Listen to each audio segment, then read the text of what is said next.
Welcome to Pop-O-Holics, the show about hot takes other than hot tasty pancakes. Where I'm your host, Christian, and I'm joined as always by my two best friends, Chris Conkling and Brian Dupree. What a wonderful evening we have here. What is this wacky show?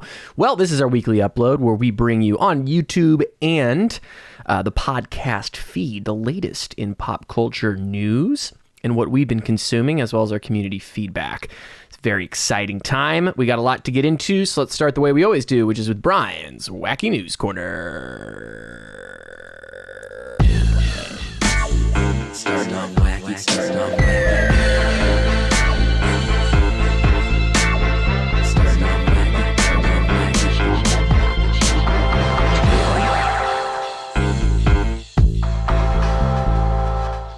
Welcome back, everyone. So the first piece of news, it has just been announced that J.J. Abrams is set to executive produce a new Speed Racer TV series for Apple TV+.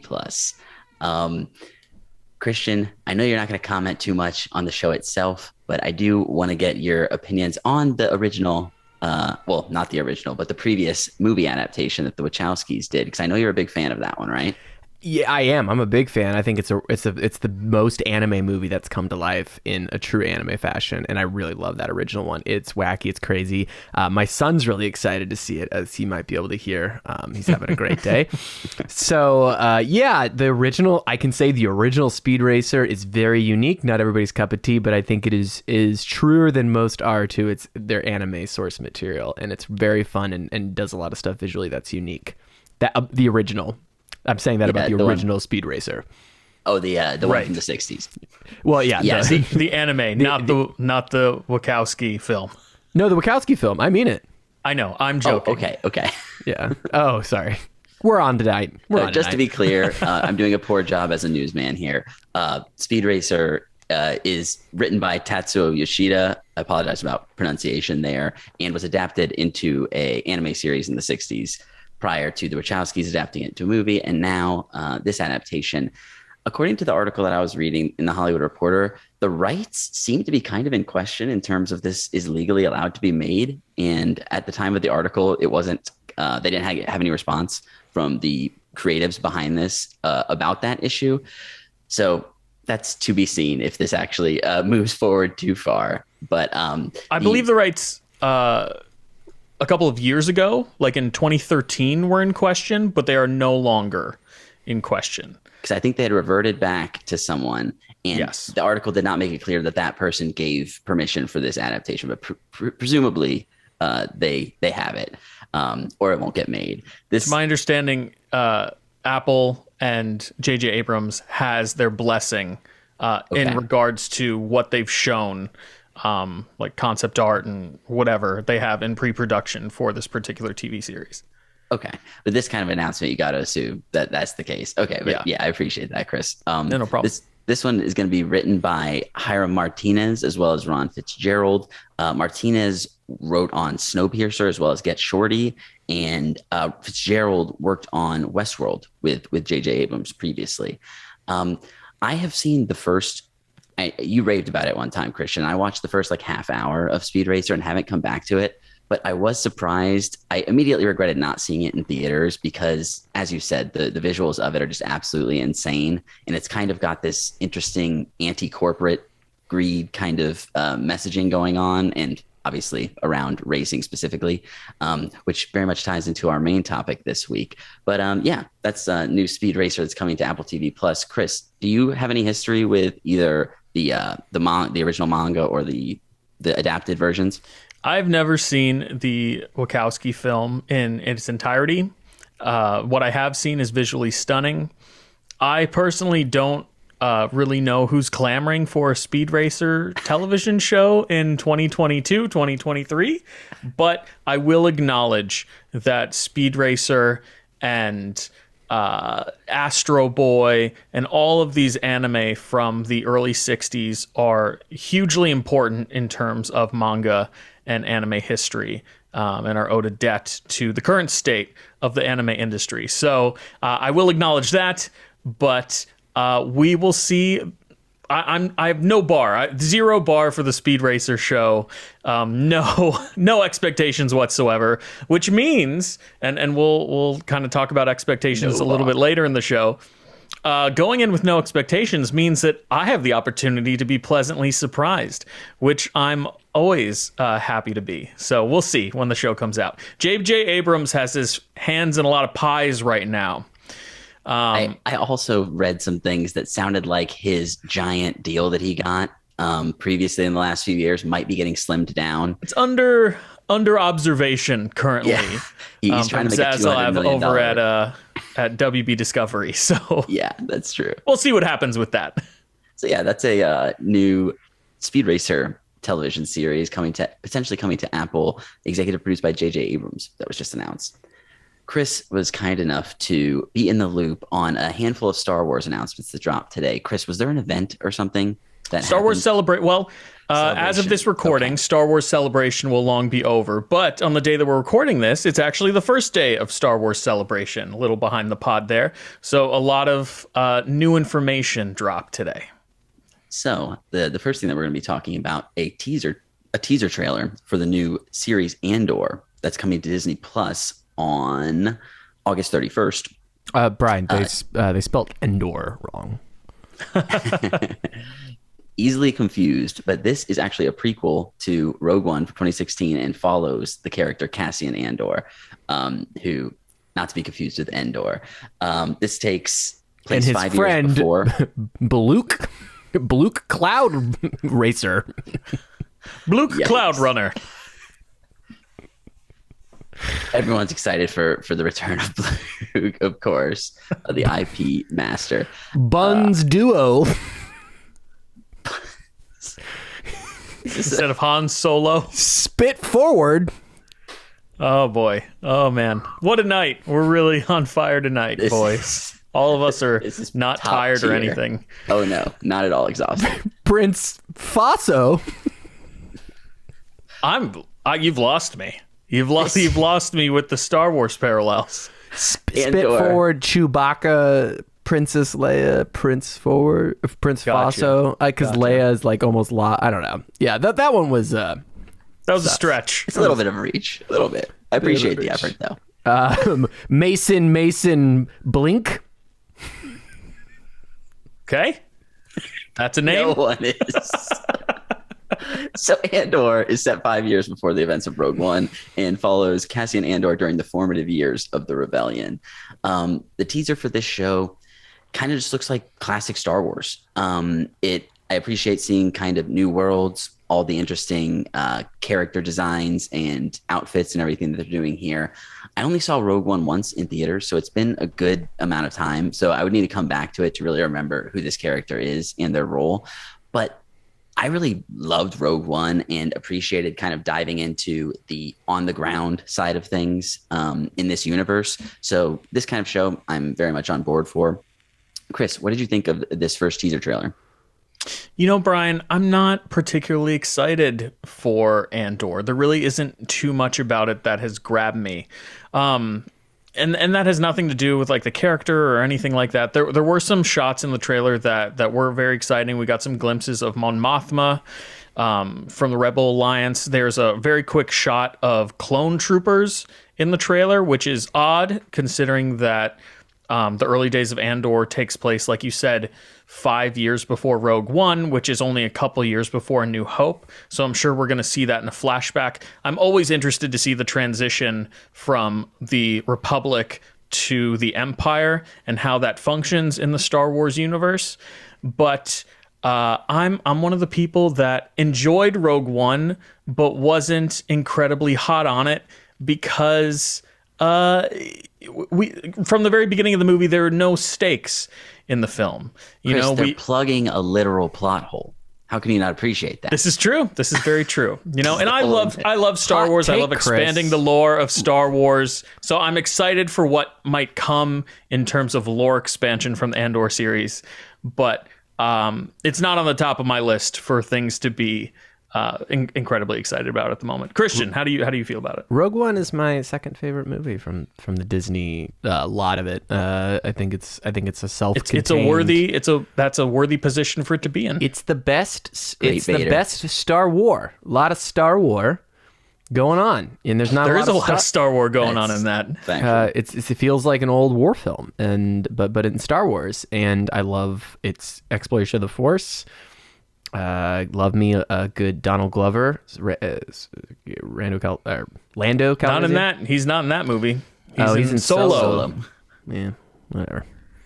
He's I great. can't, it all blurred together. So the parts of Solo with Donald Glover that you really liked merged Also. with Rogue One. No, we got Pedro Pascal, right? Isn't he in Rogue One? Nope, definitely not. He's the Mandalorian. You know, It's becoming more clear that Christian has maybe never seen Rogue One, the one with but Darth Vader, holds right? it to the highest regard. Vader is in it. There's a great Vader sequence at Mads the very end of the Mikkelsen, movie. right? Oh, he is in it. You finally got it. There we go. I've definitely seen it. Mads Mikkelsen, Ben Mendelsohn, Yeah, they're in there. and Pedro Pascal. That's With Donald 2016's Glover. Rogue One. I have a pop culture podcast. I promise you I like that movie. So yeah, that is Andor, which will be coming out later this year. We recently talked about John Watts had a show that was announced that he was doing, that they'd started putting casting calls out for. The show of this show, which was back then being called Grammar Rodeo when we talked about it a couple weeks ago, which was a Simpsons reference, is now being has the official title Star Wars Skeleton Crew. So this series is going to follow a group of 10-year-old kids from a small planet who get lost in that galaxy far, far away and must try to find their way home. It's going to be, as we talked about, in the vein of Amblin-style entertainment, going for that 80s sort of nostalgia kick, Stranger Things-ish. And we got John Watts, who helmed the latest Spider-Man trilogy, which, as we know, No Way Home just went gangbusters last year and this year, doing incredible numbers. And yeah, so we got the title announcement for that. We also Skeleton know Crew. that Jude Law will be starring in the show. Yes, thank you He's very the only much. actor that's been attached to it so far. Yeah, so I'm not sure if he's going to be like a father figure or someone like an actual father to one of these kids, or someone that's like a found father sort of thing. It being like announced that it was a kid's show, Jude Law is an interesting first casting announcement, but obviously a great pull getting Jude Law on this show. His So character that's- has a great anecdote about Princess Leia and tuna sandwiches that you just gotta hear. hates mayo. She hates Absolutely hates it. Hates it. These are deep cuts. Huckabee's jokes. I appreciate it. One of the most tragic moments on screen. Jude Law's God. incredible. I love Pedro Pascal in that movie. So good. Oh dear God. So yes, that is Star Wars Skeleton Crew, the new series that's going to be coming out from John Watts. And we also got a release date for Mandalorian season 3. Before we move on, did you have Brian, something I else to say about also that? yes, I want to say that during the presentation for Star Wars Skeleton Crew, they said that it is a show about kids that isn't necessarily for kids, and that is intriguing to me. Okay, interesting. For people that are into kids. I hope Oh, not. God. I don't think Star Wars would do that. That hopefully is not the implication May there. the force be with you, and also with you. Gross. It's not. How about we don't? It's about the secret sex scandal of the Jedi Council. Just went into Yoda at the end there. Very nice. Okay, so that's Star Wars Skeleton Crew. Mandalorian season 3 also got a announcement for when it would be released, and it'll be coming out February 2023. So what, about 7 months at this point? 8 months? Yeah. Not too far away. Less Wait, than no, a year Brian, away. there's a problem with your announcement. Mandalorian Season 3 already came out. It was called The Book of Boba Fett. Oh yes. Again, I have to keep reminding you, Mandalorian stories. 2.5. Season Halfway 2.5. point. Halfway point. Feel that? I will say Burn for Star our Wars. loyal viewers and listeners, if you go to @ChrisConkling, I retweeted the trailer that they showed at Celebration.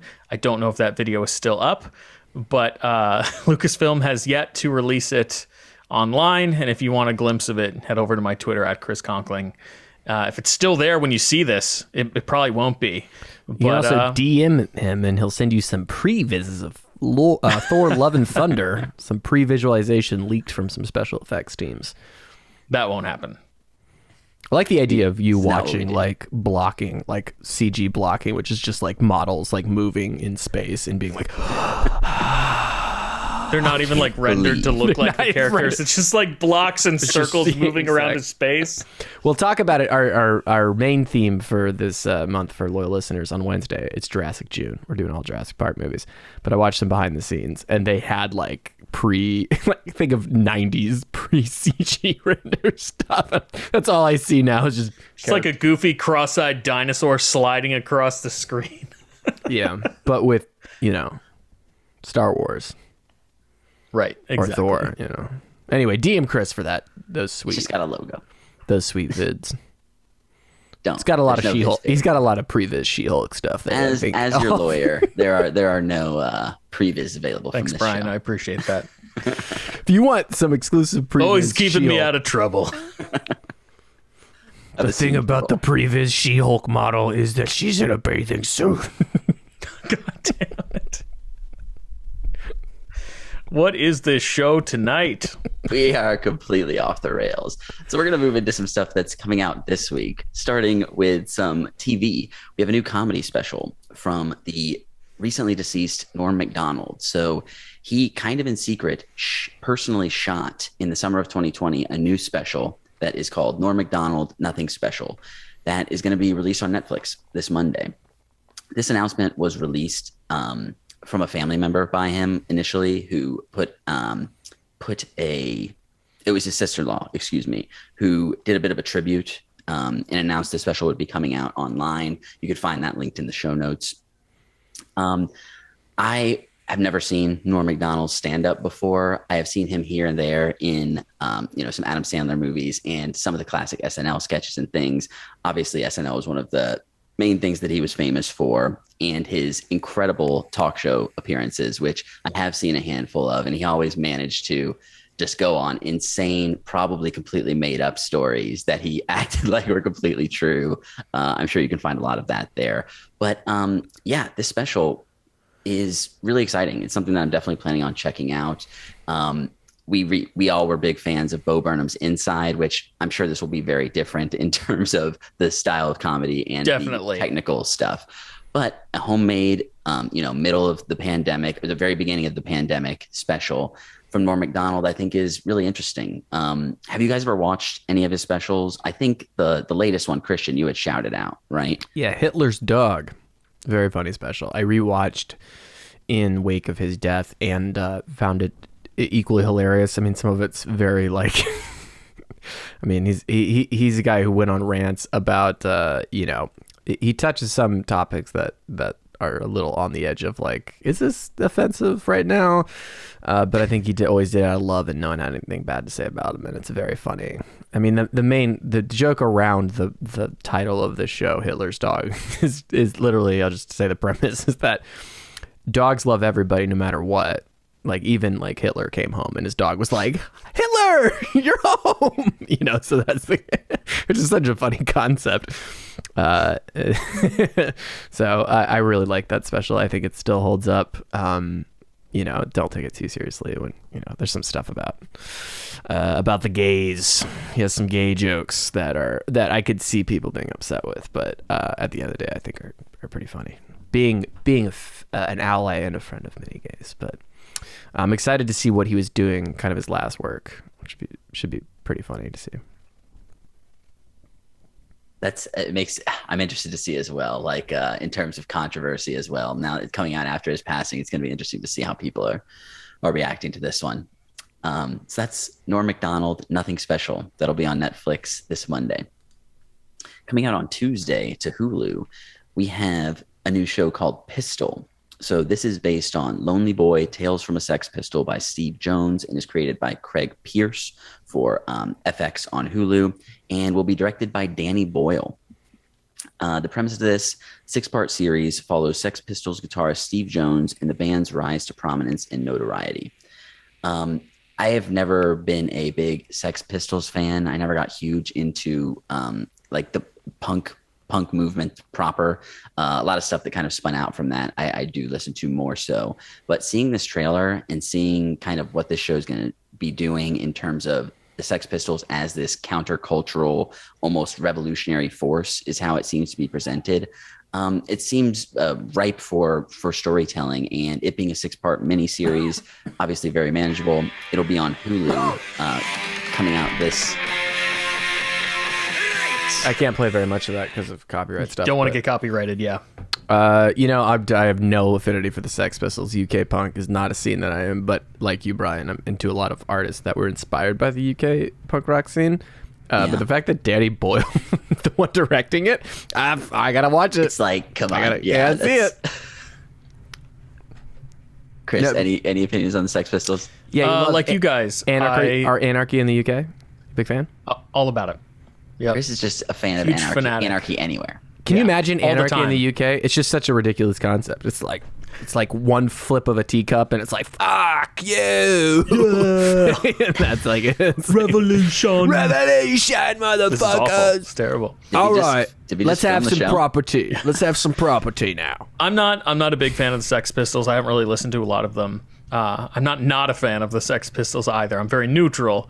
But like you, Neutral Christian, on like the you, Sex Brian, neutral on the Sex Pistols. I have As listened they to a would lot of have bands that, again, like you said, have kind of spun out of this genre and era of music. But the show itself looks like it's going to be really cool. It has a very grungy style. The trailer is filmed as if it was shot in, the 80s or 90s. And I'm wondering if the whole show is going to share this look to it.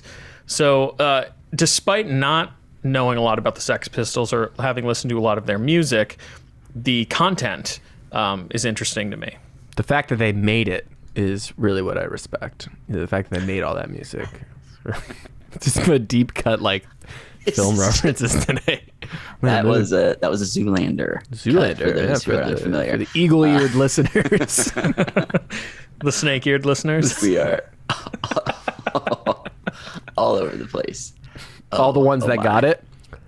That's a visual This is joke the episode for where we get no one is listening anymore. They got 3 minutes in, and they're like, Everyone turns that's it not off enough this of that. time around. Subscriptions just dip. The boys are having that kind of night. No, come on. I don't know. You know what? We're gonna get Prince, a bunch more of after this episode. Actually, Prince Faso. I mean, that's grade A. It's not quite Walking in Dune, but it's up there. What are we getting more of, Brian? I'm eager to hear. hopefully, Watchers. Moving into our Ayo. next. What's coming out this week? We've got a new movie Look called at that Watcher. transition. Coming to theaters this Friday. This is directed by Chloe Okuno, who directed one of my favorite shorts in the anthology movie VHS 1984 that I saw last year. It's about a cult in a sewer system. If you can check it out, definitely do. It's very great, incredible practical effects and costume stuff happening there.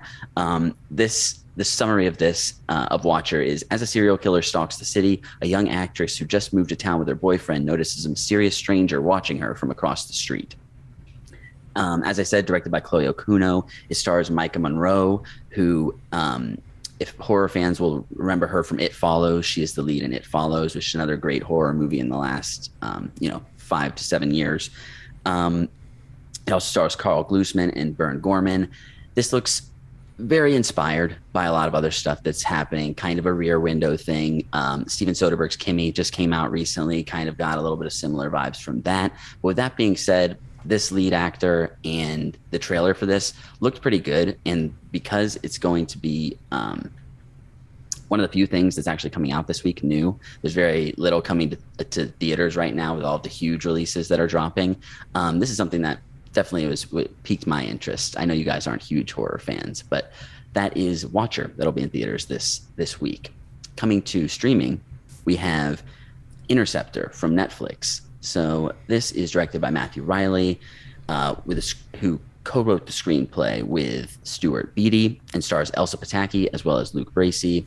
The plot of this: one army captain is forced to use her years of tactical training and military expertise when a simultaneous coordinated attack threatens the remote missile interceptor station of which she is in command. Gonna be honest, this movie looks kind of bad. But it's coming to Netflix this week. Not only does it look when I say bad, Brian, I think it'll be fine. But this is you being Brian. When Brian says it looks a little bad, it probably looks like dog shit on fire. So that makes me very excited to see it because no, it's just. Have you watched the trailer, Christian? Oh no, of course not. I'm glad Brian was the one to say it because I was watching this and I was like, oh man, what a week this is. Yeah, I mean, but it's available, and if you're in for this sort of movie, I'm sure there'll be stuff to. It's if you're bored, hey, it's there. I'm feeding the people here with content to consume. Yeah, it's just very much a certain style of movie where our main character is going to certainly kick a whole bunch of ass and be a total badass and hopefully save the day. Not breaking much new ground, but that's Interceptor coming out on Netflix. You said he saves the day. It's interesting. She saves the day. Saves the day. A woman. Elsa Pataki. Interceptor. I will say in our armed forces. There was a moment when I was watching the trailer when I was looking at Elsa Pataki and I was like, she could be like cut out of this trailer and you could put like The Rock in this trailer. Like it had like The Rock skyscraper vibes. And I was just like, oh, perfectly this genre. But with bigger boobs. Brian? What's Saving Silverman? No.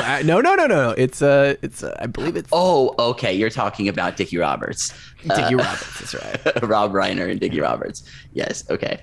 I was thinking of she's like the Mona Lisa, but with better tits. Brian, we're not allowed to actually no, we're not allowed to say I think that was one of the banned words. Don't say words we're not allowed to say. Yeah, don't say that. But I believe no, it is banned. It is banned. I think Brian, that's the one. 3 strikes for you. I'm out of here. Yeah. I will leave you all with one more movie that's coming out this week to Hulu. We have Fire Island that'll be out this Friday. This is directed by Andrew Ahn and written by and starring Joel Kim Booster, as well as Bowen Yang, Conrad Ricamora, Margaret Cho as well. It's inspired by Pride and Prejudice by Jane Austen and is a romantic comedy that the plot is two best friends embark on a week-long vacation to Fire Island, the famous gay escape destination off the southern shore of Long Island, accompanied by cheap rosé and a small group of eclectic friends. This is I didn't realize that Fire Island was a real place. I had never heard of this prior to watching this trailer, but this movie looks like a kind of your standard vacation rom-com that may take a bit of, there's got to be the conflict with some of the people that go to this island, that maybe there'll be a relationship between two of the people and they realize they're more similar than they thought. Looks kind of standard in terms of rom-com stuff. But Bowen Yang, I know I recognized from Saturday Night Live, I believe, right, Chris? Yeah. So I haven't seen him in any other everybody's movies. favorite Saturday Night Live. Dude, he won. I'm pretty sure he won an Emmy. Did he for Saturday Night Live? Mm-hmm. You need to send me a sketch that he's funny in.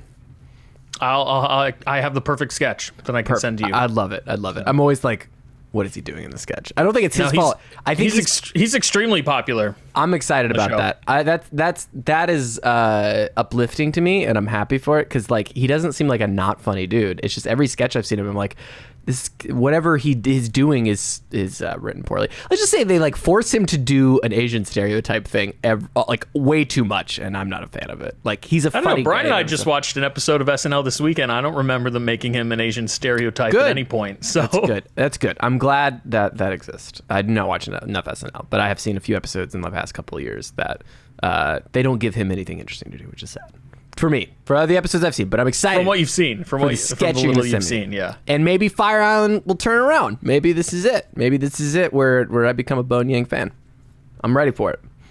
That's Fire Island. That'll be on Hulu this Friday. Check them out, hanging out in maybe Long Island, but definitely Fire Island.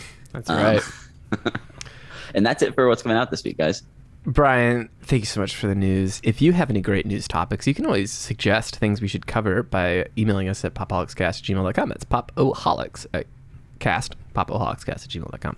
Love to hear from you. Let's move on into our next section, which we do not yet have an animation for. Brian, we're waiting on it, which is what we've been consuming with our Quick Hits. Quick Hits is that special part of the show where we talk about what we've been consuming in the world of pop culture. We also, again, the email, popoholicscast@gmail.com. We'd love to know what you're consuming and anything that we should check out, any suggestions there.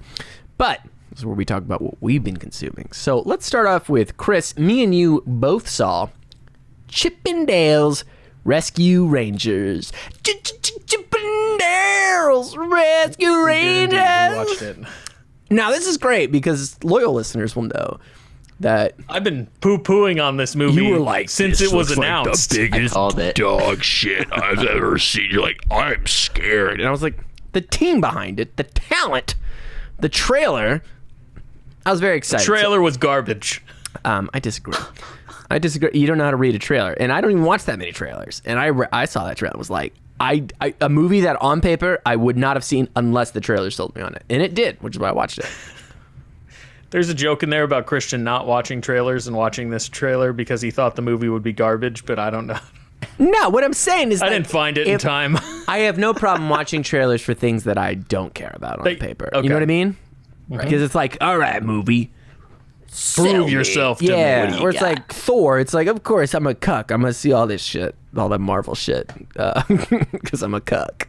I'm a MCU cuck. Anyway, what about that? Chris, very excited. You were poo-pooing this, not very amped. I was. You were like, it's no Roger Rabbit. What'd you Turns think? out it's very much a Roger Rabbit. What'd you think of the Chippendales Rescue Rangers? Streaming now on Disney Plus, by the way. Yes. Chippendale Rescue Rangers streaming now on Disney Plus. It's directed by Akiva Schaffer, written by Dan Greger and Doug Mann, and it stars John Mulaney as Chip, Andy Samberg as Dale, Will Arnett, Eric Bana, Keegan-Michael Key, Seth Rogen, J.K. Simmons, and Kiki Lane. And sounds like trash. guys, like I said, sounds terrible. I went hate all into those this people. movie with absolutely Where's my Bowen Yang? Zero expect. Where is Bowen Yang in the Chippendale? I was about to say Chip and Yang. Different movie. Where's Bowen Yang in the Chippendale Rescue Rangers movie? Well, he's not in it, but let me tell you, everyone who is in it is doing an amazing job. Because my bar was set so low, I had an absolute blast with this film. Qualifying it immediately. And I want to say that I made a 180. I was absolutely mistaken in my assumptions based on the marketing for this movie.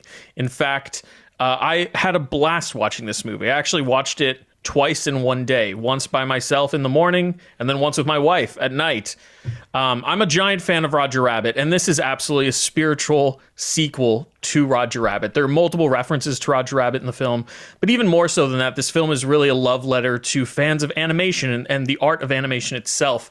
There's so many different cameos and appearances from various animation styles over the course of the years, various franchises, whether it be movies or television or video games.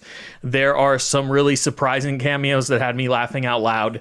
Chris, and are you talking right now? Because it sounds like we're just playing last week's episode when I was talking about what this movie looked like from the trailer. I'm sorry, did we have some problem with the audio? Do I have to fix something? Because you just sound like me last week before I even saw the fucking film. Oh, sorry. Oh, no, that's you. Oh, shit. Oh, keep going. You're good. Wow, I honestly don't remember anything that you said about the movie. So I'm sorry. I'm really just speaking my own opinions. Chris, you should go back. You should listen to what I said this movie looked like, and you will hear the exact same thing you just said. Well, when you were saying it, I did not believe you whatsoever. Well, I didn't make the movie, so I wasn't sure. But it is interesting to hear this week to week. And I just want to, it was a fun movie to watch. I highly recommend it. I think Disney actually left some money on the table by not putting this movie in theaters. I think they poorly marketed and didn't understand what they actually had with this film. And had they released it in theaters, I think it would have got a lot of repeat viewing. I think word of mouth would have done this film a lot of favors. But yeah, it was made specifically to go onto Disney Plus. And it honestly doesn't feel like a streaming movie to me. It feels like something that definitely could have been released in theaters. But I thoroughly enjoyed myself. For those that are on the fence about Chip and Dale Rescue Rangers, if you're a fan of Roger Rabbit, this isn't really a reboot of the cartoon. It's more like Roger Rabbit, kind of like a mystery noir tale where Chip and Dale have to investigate the disappearance of one of their friends. And it's a blast. Christian, how'd you feel about it? I just love being right more than anything. Like, I was gonna say, aside from self-righteousness, I do want to say that last week when I said that this movie was going to be poo-poo, I did follow up by saying I enjoy being wrong in instances like this because I don't want movies to be bad. And that's why I was so pleasantly surprised with Chip and Dale Rescue Rangers, because it turned out to be a great movie. I'm glad you liked it. And just as much as you love to be proven wrong, I love to be proven right. Especially when it's me. Especially when it's me. No, so I really enjoyed this movie at the level I thought I would. I mean, it's not my favorite movie that's come out this year. It's definitely easily top 10 from everything I've seen so far, because it's just so funny. And actually the question that I had, because it's very funny and there's like jokes per minute. I just love these guys, and I'm just very privy to their comedic stylings. I love Hot Rod. I love Popstar Never Stop Popping. Popstar Never Stop Stopping. Both, by the way, Chris, movies that bombed horrifically, and I believe this movie probably would have suffered a very similar fate. So I wish it was in theaters for more film. So? You think this is on the same level of like accessibility as those? No, I think like it would be more wide audience. This is definitely more of a 4-quadrant film than both of those films were. See, that's what's funny, is because coming out of it, I said, I don't know if like that's 100% for kids, because the jokes are like clean, but I wouldn't say most of them are for kids. I imagine if you saw this with an 8-year-old, if you're into this type of comedy, you'd be laughing much more than the child that you brought, because like there's Fast and Furious jokes. There's jokes about animation styles from the 80s and 90s. There's like Gumby references are like scattered throughout. Oh man. And there's cinematic motifs too. Like there's a really great Terminator one at the end, so there's so much stuff, like even a musical motif to it. So a lot of great Easter eggs. Yeah. And it's like for keen-eyed viewers, every 5 seconds, like there's a scene in which Dale goes home and is opening his fridge, and there's like 3 products in there that if you just pause the screen and look at, there's a joke on and that's like a 5-second, not even, it's like a 2-second set. And you can see a blink and you'll miss it type exactly. of thing. And there's all these jokes. So to me, like what I came out from it was like, I don't know if this is such a big hit with kids, although it's goofy and it's fun. So maybe that's enough to carry any kid's movie. And it's got like genuine heart. Like, I don't know about you, Chris. Towards the end, I was like, I know what you're doing. And it teared me up. Get a little choked up. You get a little choked up. A big friendship moment that happened. And I was like, God, it is good to have good friends. Especially when you're right and they're wrong. So I had a blast. It was fun. Erica also thought, my fiance also thought it was is goofy and silly and fun. So yeah, I think it's a total win. I'm more negative in the sense that I do think that it probably wouldn't have done gangbusters, because Hot Rod and Popstar both have the same story, which is that people love those movies and they did terrible. And I don't think Chip and Dale's found their followings. And I don't think Chip and Dale's has the cachet of like, Minions or Buzz Lightyear. No. Totally different. Lightyear and the new Minion movie coming out this summer would have slaughtered this at the box office. Yeah, I think word of mouth would have helped it a little bit. I would have hoped, but I'm like, philosophically, I wish it was released. If I was in charge of Disney stuff, I would have put it up, because I think it's the best streaming movie Disney. It's the best original streaming movie we've seen from any studio at all. You know what I mean? Like in this year, this is the best original streaming movie, outside of Disclosure, that I can say. So I think it's perfect for that, right? It's a home run. More people are going to see it, and more people are going to like it. So it's a give and a take. But yeah, Chip and Dale's Rescue Rangers, see it. It's very, very funny, especially if you have kids. I mean, it's easy. Like, kid will be entertained, and I think you'll be more entertained, honestly, if you're a pop culture fan. Brian, you haven't seen this movie yet, right? I have not had a chance to yet, unfortunately. But from everything I'm hearing, obviously from you guys and the internet, this seems to be kind of the sleeper hit of the year so far. Big surprise. Very surprising. I mean, there again, the amount of jokes per minute and the amount that it's just like making fun of, movies and animated movies and like, God, there's just like, I'll even just reference one more really early, but John Mulaney's Dale is Chip. He plays Chip. He plays Chip. Yeah, hard to tell the difference between those chipmunks. You know what I mean? The nose and the teeth, bro. Yeah. So he's walking down. He's walking out of his I don't give a fuck. He's walking out of his office, and what the frog makes a frog joke, and then he goes, "You want to check out my new pad?" And then Mulaney's like, frog-based humor, hilarious. I mean, it's like, and that's the kind of joke that happens all the time. Like, it's literally just such a meta movie about how like kids jokes are formulated, or just jokes in general, these types of movies, and it's like nonstop in just the most abstract, like, oh God, this movie just reveals how much IP Disney has, because it's not only that, it's outside Disney. The Disney legal team had to do backflips to get a lot of the characters that we see in this film, and that's another thing that's so astounding about the movie. Roger Rabbit came out the year I was born, so I grew up watching that movie over and over again, and seeing Mickey Mouse and Bugs Bunny skydiving with one another, Donald Duck and Daffy Duck doing the dueling pianos, like, these are just characters that share the screen that we never ever thought, because of legal reasons, would be able to share the screen with one another again. And I have to say, there were some moments in Chip and Dale Rescue Rangers where I was absolutely astounded to see certain IPs appear, because they're not owned by Disney, and I can only imagine what the legal team had to do and all the legwork they had to do to just get these characters in the movie for maybe like a 5-second scene, if that. Some of these characters don't even have speaking parts; they just appear in the background. And there's one character that is a hilarious, like, again, to the like only pop culture nerds would like really love it, but right. It is. I'm not gonna spoil it for Brian. Okay, I don't want you to. Yeah, but you know who I'm talking about. Yes, plays a comes back so many times I couldn't even believe it. Honestly, someone may have. I won't spoil for our listeners. You should just see it. Yeah, but just like they did that joke, and they just keep doing the joke, and it keeps coming back. It's so good. It's so good.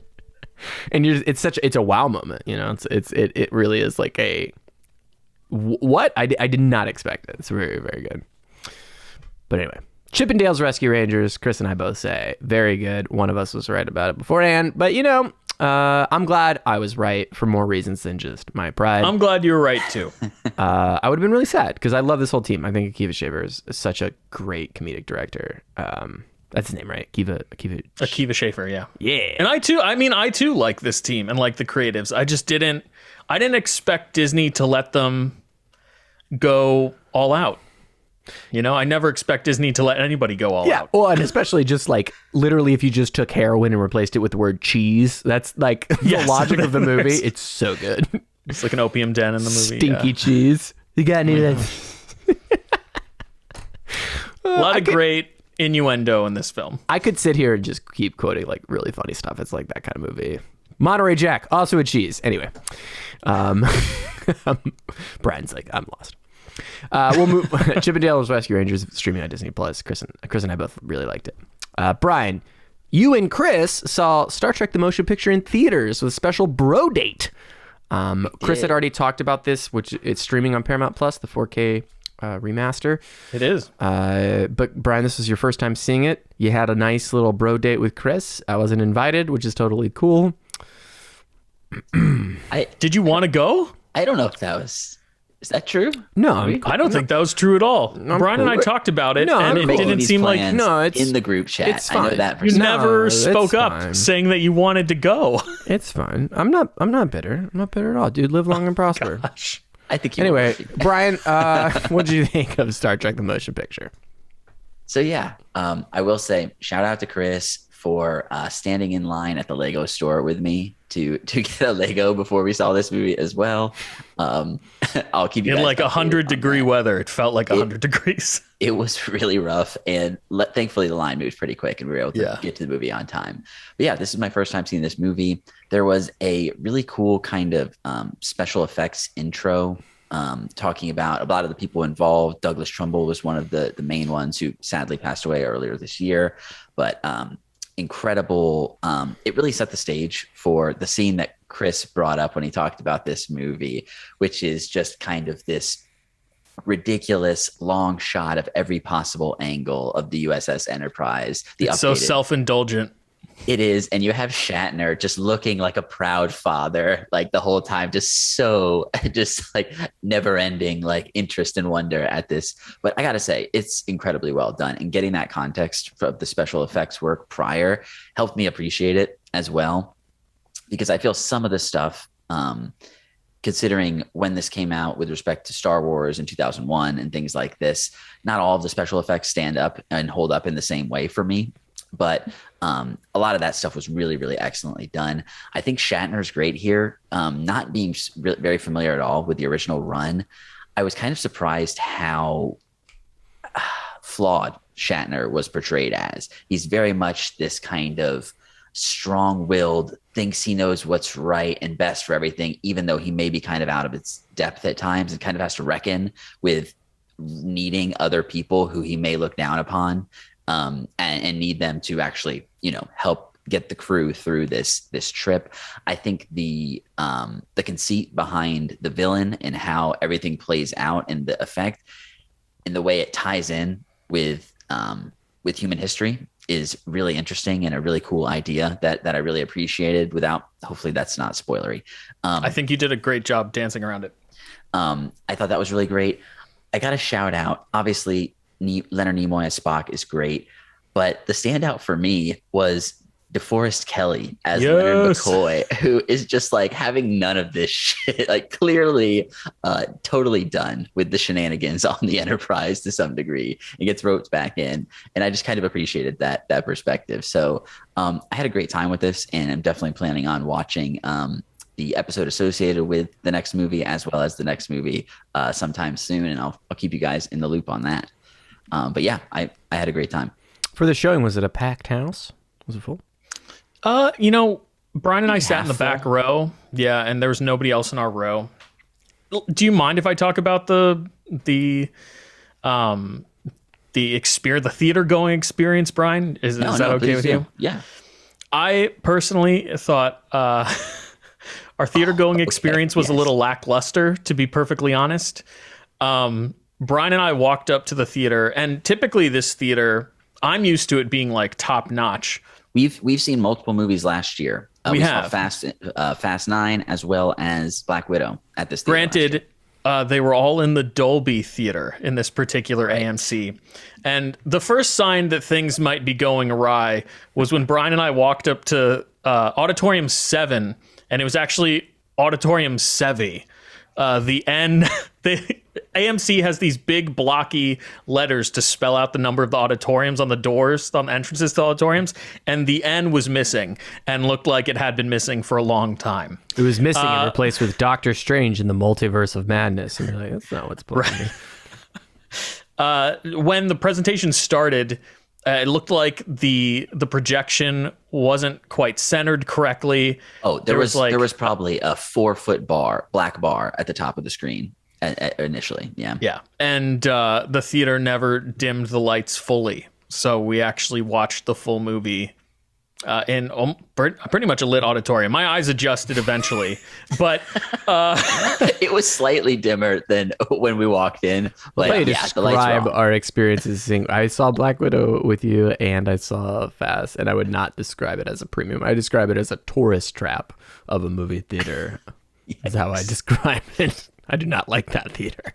You don't like the Dolby, like the auditorium specifically in that AMC theater. That's what I'm talking about. Yeah. That's okay. Yeah.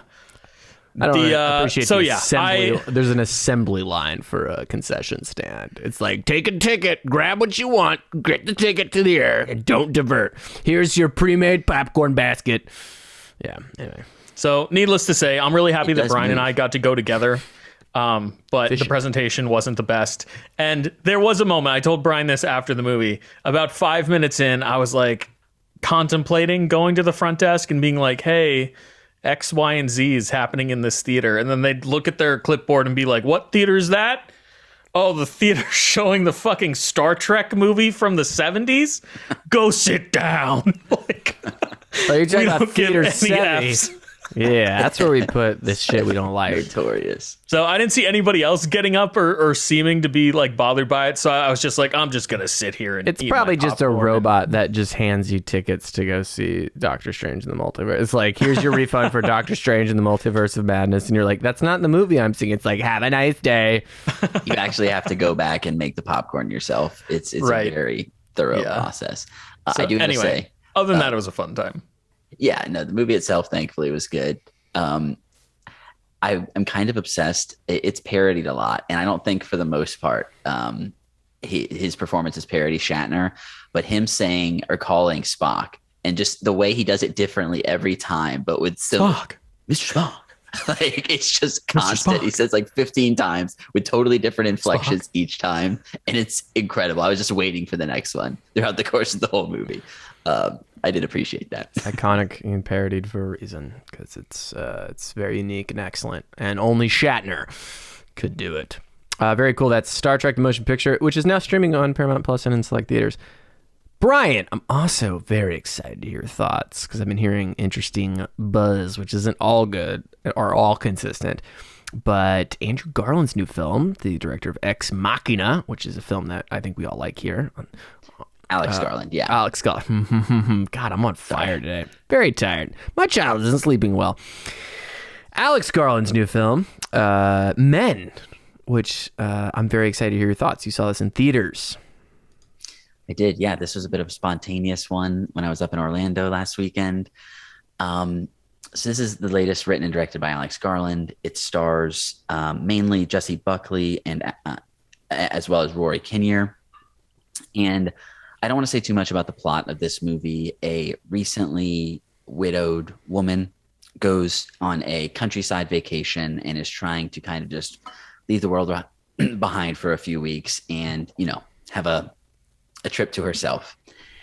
And it ends up turning into kind of a psychological nightmare. There is potentially a stalker involved, and things take a turn for the worse out in the middle of nowhere, basically.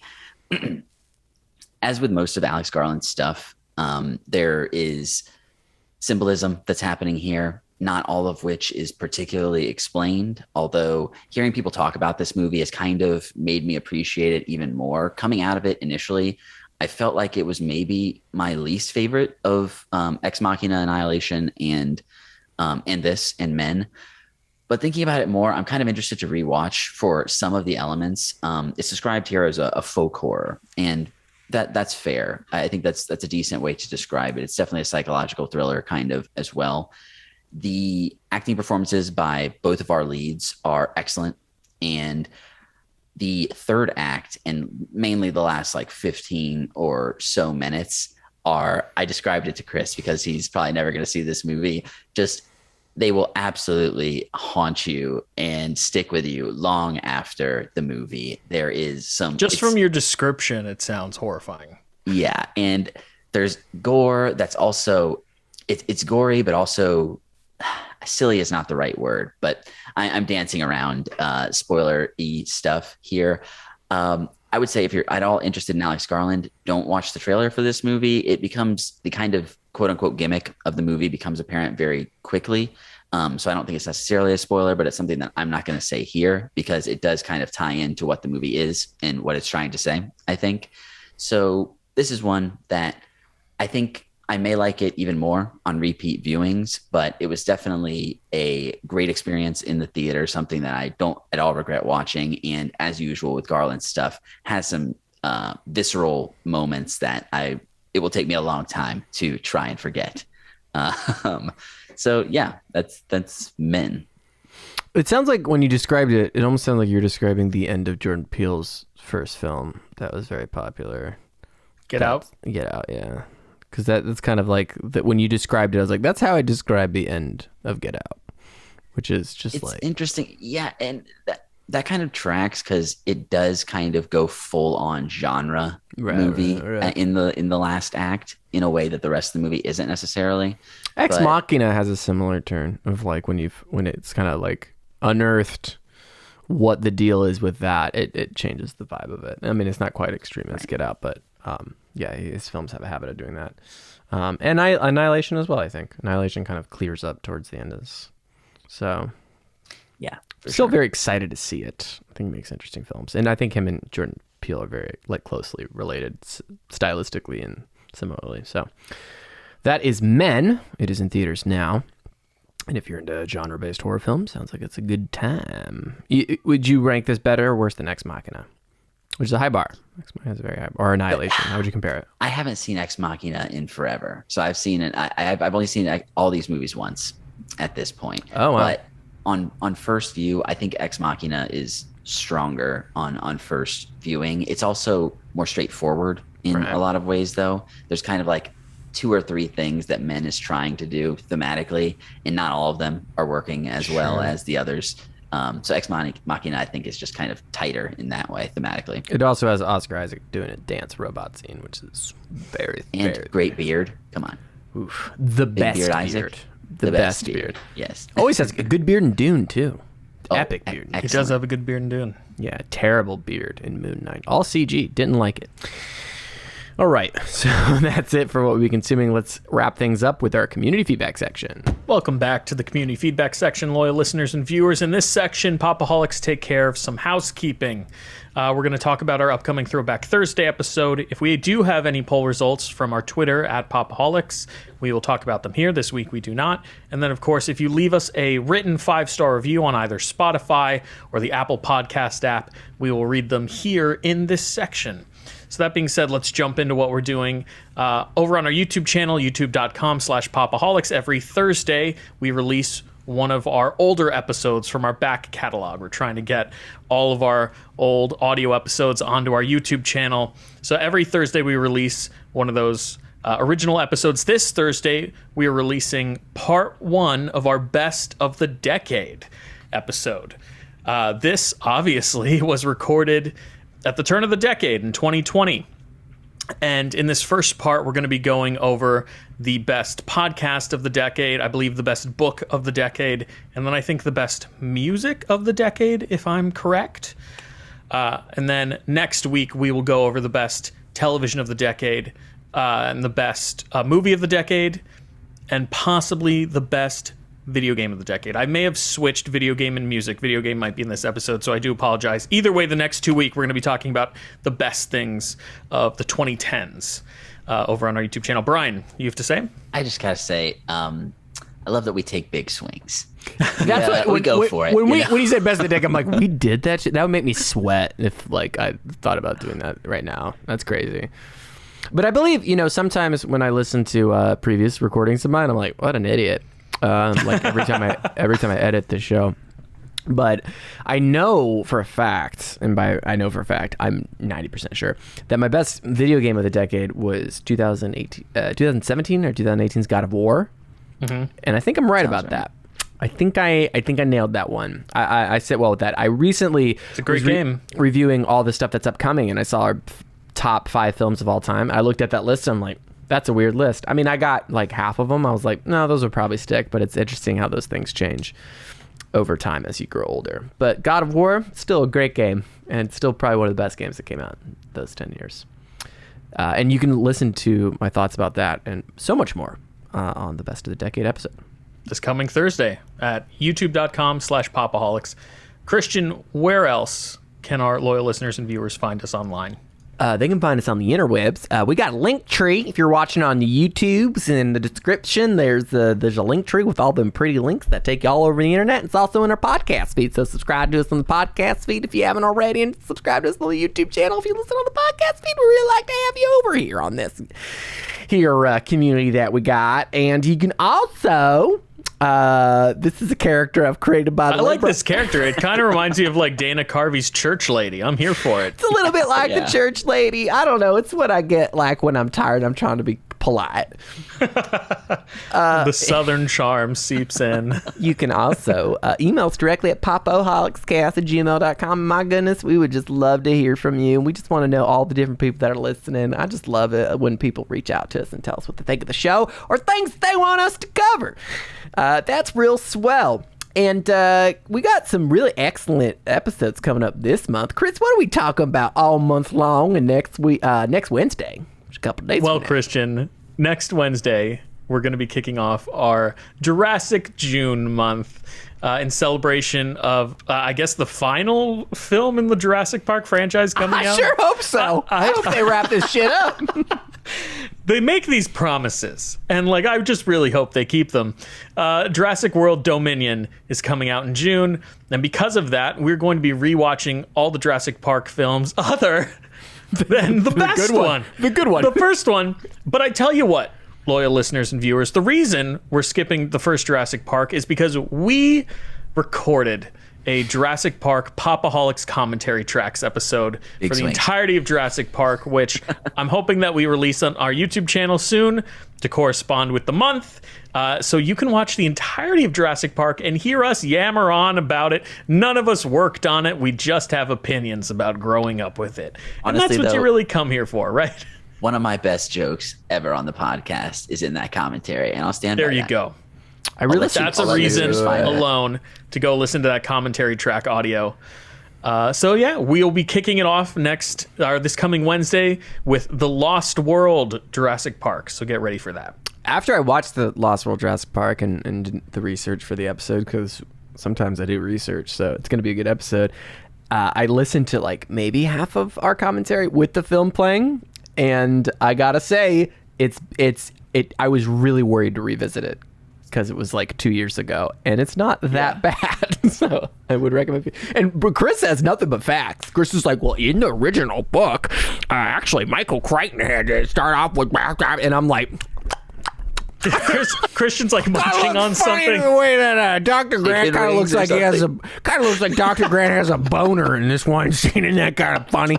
That's basically the dynamic. That sounds like an incredibly fun commentary to me. Informative and hilarious. What more could you ask for? It's also a reference to the film and our commentary. So check all that out and look in the description and whatnot. Whatever, I don't care anymore.